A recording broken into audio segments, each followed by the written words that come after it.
Oke. Semua permasalahan tubuh itu pasti ada di dalam gigi. Puasa sakit gigi tuh gimana ya? Nah, iya benar. Puasa bisa sakit gigi tuh gimana? Iya. Makin banyak penyakit, Iya. makin bau mulut. Gitu, semakin kering. Jadi basahinnya gimana? Minum dong. Ya enggak dong. Iya. Batal dong. Batal dong, puasanya, kita benar, nggak jadi benar. dong. Datang-datang udah nangis, udah bengkak, tempel koyo. Biasanya gitu tuh bapak-bapak itu Bu. Sering tuh. Selamat pagi Sobat Polri, kembali lagi dalam program kita dan kali ini kita membahas terkait masalah bau mulut dan gigi selama bulan Ramadan. Dan terkait topik ini kita juga sudah mengundang narasumber ya Dokter Desi lagi. Iya betul, saya lagi nih. Dengan narasumber kita kali ini berbeda tapi ini Dr. Berbeda. Desi. Dengan Dokter Sininta, Dokter Gigi. Selamat pagi Dokter. Pagi Mbak Bella. Kemudian di sampingnya masih dengan Dokter Helena juga. Iya, tapi kali ini saya menemani Mbak Bella dan Dokter Desi. Gak apa-apa, kita bahas lagi nih terkait makanan. Karena masalah makanan berkaitan dengan mulut gigi juga. Oke, gitu kan. Dan langsung saja ini Dokter Gigi Sininta ini. Iya. Terkait masalah gigi dan mulut selama bulan Ramadan. Biasanya banyak ini Dok, ada macam-macam. Sependek pengetahuan saya ini salah satunya bau mulut gitu ya. Pasti. Nah, selain itu ada apa lagi sih Dok masalah gigi dan mulut begitu? Banyak, kompleks banget. Ada apa aja tuh Dok? Di mulut itu tuh kayak harta karun yang kita cari itu semua tuh ada di dalam situ. Oke. Semua permasalahan tubuh itu pasti ada di dalam gigi. Oke. Ya. Misalnya Yang ada utama, masalah apa lagi? kalau misalnya puasa, keluhan orang pasti bau mulut. Ya. Bisa juga ada mulut kering, bisa juga sakit gigi. Oke. Itu sering banget, 3 masalah itu yang paling banget sering muncul kalau lagi bulan puasa. Selain itu juga ada sariawan Dok. Biasanya juga sering terjadi nih. Saya lagi Benar, sariawan nih. benar. Tapi Tapi saya saya penasaran puasa sakit gigi tuh gimana ya? nah, iya benar. Kok puasa bisa sakit gigi tuh gimana? Gitu? Iya.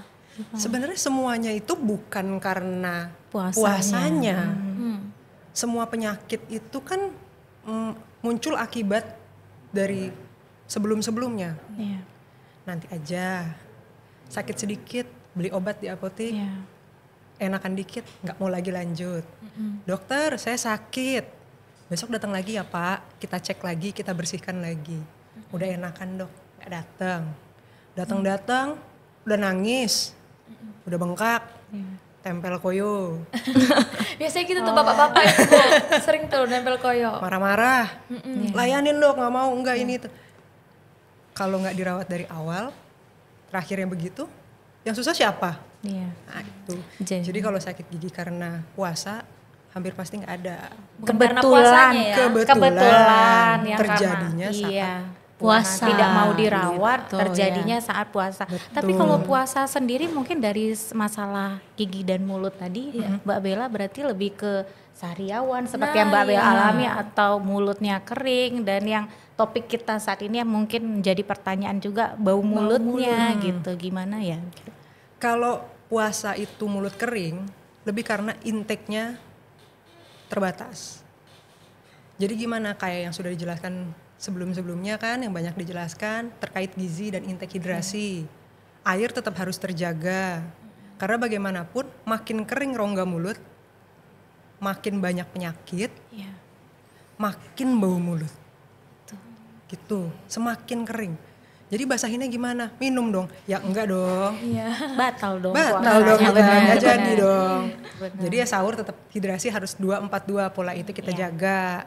Gitu. Terus gimana caranya? Jangan justru puasa tuh banyak diem. Aktivitas fisik. Aktivitas ya. ngobrol itu tetap dikerjain. Kenapa tuh Dok? Apa pengaruhnya? Loh nanti makin kering gak sih? Makin Iya, kering kan benar. dipikirnya kan? Enggak. Kan badan kita ngisi otot. Iya. Kalau kita pancing, dia bergerak, keluar lagi salivanya, ludahnya tuh keluar. Oh, air liurnya. Mau nggak mau kan jadi basah, rongga mulut tuh jadi basah. Dari situ aja kan bakterinya nanti yang kasarnya nih, bakteri jahatnya jadi kegeser, muncullah yang normal. Terus bakteri itu bisa hilang? Nggak bakal bisa hilang, tidak akan bisa hilang. Jadi ya dihilangkan dengan produksi air liur itu. Oh, itu membantu justru. Membantu. Oh, jadi kalau puasa jangan banyak diam. Jangan Sebanyak ngobrol, tapi ngobrol yang baik ya. Jangan jadi Jangan gibah. gibah. ngegosip. Mau tanya dong Dok Chin, katanya bisa nggak sih air kumur-kumur itu loh yang warna-warni yang dijual itu mengurangi bau mulut, gimana tuh kalau menurut Dok Chin? Ini agak tricky nih. Takutnya kalau dibilang nggak bisa, marah mereka. Iya. Aduh. Kalau dibilang mengurangi itu harus dari dalam diri sendiri. Oke. Tapi itu berdasarkan kepercayaan orang-orang saja. Kayak misalnya dengan menggunakan odol yang merek A, orang lebih cocok karena bau mulutnya hilang.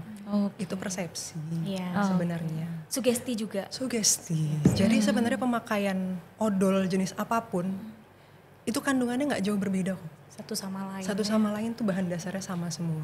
Cuman kan ditambahin aroma mint. Oke. Biar lebih enak. Iya, betul. Gitu. Kalau ada yang iseng nambahin aroma durian mungkin Iya, bisa juga. lebih seru juga ya. Bisa juga. Tapi Dok, saya penasaran ini ya, apakah yang kita makan yang masuk ke dalam tubuh kita itu berpengaruh sama bau mulut kita nantinya? Enggak sebegitu banyaknya. Oh iya, Ada Nggak nggak sebegitu. makanan yang harus dihindari Nah. gitu untuk menjaga supaya nggak bau mulut. Iya. Semua sama kayak yang di badan. Oke. Jadi misalnya kalau di badan dibilang jangan makan jengkol nanti bau. Iya. Sama di mulut pun begitu. Jangan makan pete nanti bau. Oke. Sama di mulut pun begitu. Tapi kalau orang bilang makan nasi bikin bau badan, nggak pernah ada kan? Iya. Di mulut pun juga gitu, nggak pernah ada. Jadi nggak ada spesifik yang A bikin bau mulut sementara yang B bikin bau badan. Enggak. Semua yang bikin bau badan pasti di mulut ada manifestasinya juga. Karena pintu masuknya ya. Pintu masuknya dari semua di mulut. Dan dari pencernaan itu keluarnya kalau nggak ke Iya. anus, maaf ya, Pembuangan, ke ya. pembuangan, kembali ke mulut. Iya, Benar, betul, betul. Gitu. Tapi saya juga ada nih Dok yang bilang bau mulut tuh karena asam lambung itu. Bener nggak sih Dok? Bener. Bener ya? Jadi bau Gimana mulut itu secara garis besar punya 3 penyebab utama. Oke. Fisiologis, patologis, sama persepsi. Nah kalau fisiologis itu tuh contohnya kayak kita bangun pagi, mulut kan rasanya bau. Iya benar-benar. Karena itu kan mulut diem selama kita tidur. Nggak ngobrol tadi. Gak ngobrol, kering dia. Memang bakteri berkembang, bebas mereka menguasai. Baulah mulut kita. Kemudian yang kedua itu karena patologis. Yaitu dari penyakit lambung, penyakit orang-orang yang treatment cancer, itu bisa bau mulut. Ditambah orang-orang yang sakit gula, itu memiliki kecenderungan bau amonia di mulutnya. Dengan penyakit-penyakit lainnya. Kalau yang persepsi itu ya sebenarnya dia nggak bau mulut, tapi dia berpikiran dia bau Menganggapnya. mulut, menganggap dia bau mulut, Persepsi. gitu. Tapi ada juga satu yang paling sering bau mulut dari di luar ketiga ini, satu yang paling utama adalah karena kondisinya juga nggak sehat. Itu yang paling utama. Kalau kondisi rongga mulutnya bersih, sehat, hampir pasti nggak akan terjadi. Mau separah apapun. Jadi untuk tahu sehatnya rongga mulutnya itu harusnya berapa kali sih ke kontrol Yes. atau ke dokter gigi gitu Dok? Kita untuk ngejaga kesehatan gigi dan mulut itu 6 bulan sekali kontrol rutin. Itu dilakukan pembersihan karang gigi kalau memang sudah banyak pembersihan karang gigi. Ada yang harus ditambal, ada yang harus dicabut. Itu tujuannya kan untuk Biar- memperbaiki betul. juga. Biar masyarakat juga tahu ya Iya, Mbak Bella. benar. Selama ini kan udah sakit nih, baru kita ke dokter gigi ternyata minimal ya dokter ya 6 bulan, 6 bulan sekali. harus ke dokter gigi. Walaupun tidak ada keluhan nih Iya, ya, betul. supaya kita tahu kesehatan mulut dan gigi kita. Nah, tapi ada juga nih Dokter Desi case-nya nih ya. Biasanya masyarakat tuh sudah terlanjur ini makan jengkol kah, makan petai yang baunya memang semerbak ya, kita sama-sama tahu. Nah, itu gimana Dok? Tipsnya supaya menghilangkan atau mengurangi bau mulut itu? Kalau makan jengkol dan bau mulut ya nunggu dia diselesaikan oleh tubuh sebenarnya, biar dia hilang semua. Oke. Dia tunggu diekskresikan semua oleh tubuh baru itu. Kalau dari bau mulutnya hanya itu Mbak Bella bisanya. Tapi kalau misalnya untuk menghindari bau mulut karena makan jengkol, karena makan pete, karena makan durian, ya nggak bisa. Oh, ada caranya biar nggak bau jengkol Gimana setelah tuh, makan Dokter? Gimana jengkol. tuh, Dok? Kita makan durian. Jadi Bau jengkol hilang durian. sih. Iya benar. Iya, kan hilang ya. Hilang Iya, kan iya, tadi iya, pertanyaan iya. Iya, hilang benar, jengkolnya benar, benar. jadi Bisa, durian. bisa. Ya. Mungkin Cuma gitu diganti kali. aja ya baunya Iya. ya. Yang penting kan hilang ya. Iya benar. Nah, tapi Dokter Desi ada juga nih orang yang saya rajin kok gosok gigi begitu kan. Saya rajin kayaknya untuk kumur-kumur, tapi kenapa masih bau mulut begitu. Nah, itu apa sih yang salah berarti, Dok? quality over quantity kita ngomongnya ya. ya. Jadi mau sikat gigi 10 kali sehari, kalau tidak ke semua permukaannya, gak akan ada manfaatnya. Nah, daging sedikit nih boleh ya Mbak Bella ya, daging sedikit. Boleh, Daging boleh. nih. Ini Agak-agak dia ini. Biar bosen ada nih, isinya. Iya. Jadi kan kalau struktur anatomi lah kita belajar, di rongga mulut ini kan berlikuk-likuk, gigi semua bentuknya aneh-aneh. Lidah pun itu kayak ini nih ada pori-porinya. Dia tuh bukanlah Flat ya. permukaan flat. Bukan licin gitu Ya, ya, dia Dok ada ya. tonjol-tonjolannya.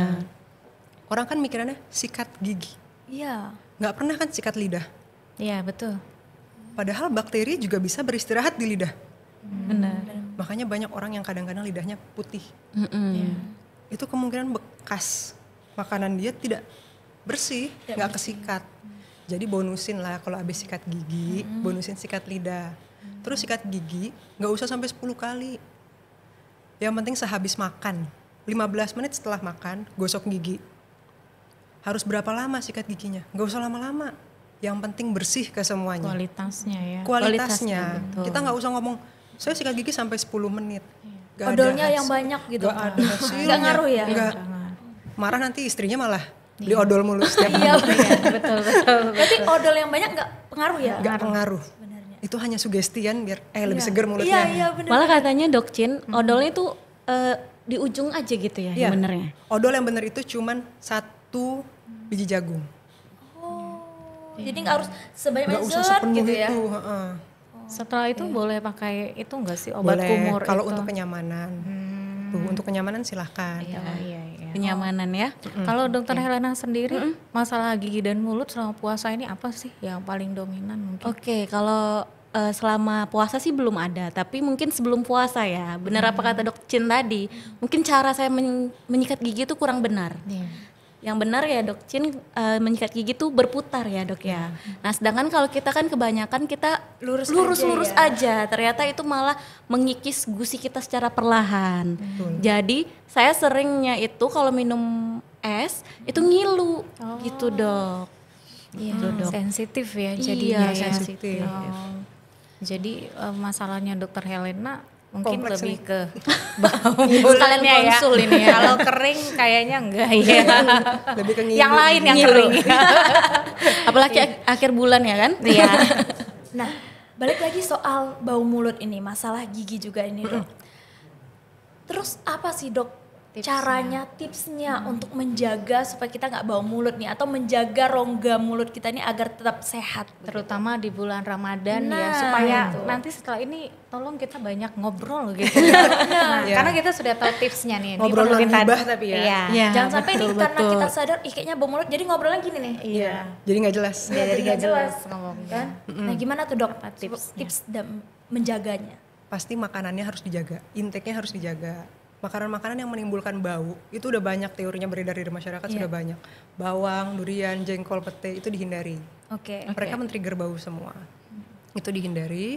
Kemudian setelah makan, sahur dan berbuka, 15 kemudian gosok gigi. Gosok gigi yang bersih. Terus kalau dirasa kayaknya saya kurang sempurna nih, ceklah ke dokter gigi.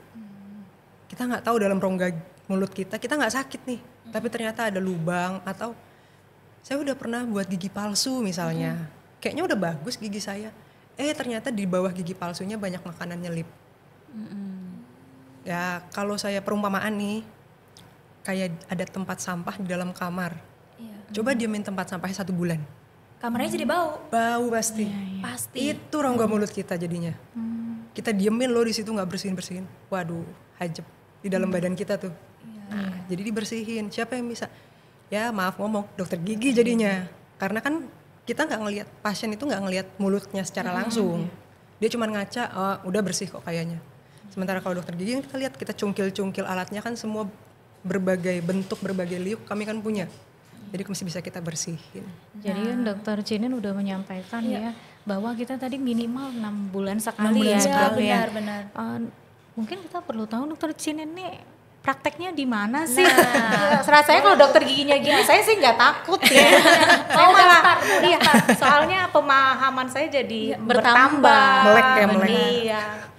Gimana nih, Dok? Dokter prakteknya di mana dokter? Jadi saya rutin di Rumah Sakit Bayangkara hari Senin sampai Jumat. dipercayakan oleh Kak Rumkit untuk praktek di Rumah Sakit Bayangkara dari jam 8 sampai jam 2 siang di situ. Oke, baik. Berarti bagi Sobat Polri kita nih yang mau ketemu Dokter Chin buat periksa gigi ya, bukan buat ngobrol ya dok. Jangan itu ngobrol. bisa datang ke Rumah Sakit Bayangkara kita karena nanti akan ditangani langsung dengan Dokter Chin. Iya. Gitu. Oke, rasanya cukup ya Dokter Desti. Saya cukup. Terima kasih banyak Terima Dokter kasih Cinta banyak. dan Dokter Sama-sama. Helena. Iya. Luar biasa ya. Iya. Kita dapat ilmu baru nih. Lagi-lagi. Saya juga terima kasih nih Dokter Desi nemanin lagi untuk ngobrol di sini. Dan semoga memang apa yang disampaikan oleh seluruh dokter kita ini bisa memberikan edukasi ke Sobat Polri kita. Akhir kata kami pamit undur diri, sampai jumpa di topik berikutnya. Selamat pagi semuanya. Terima kasih.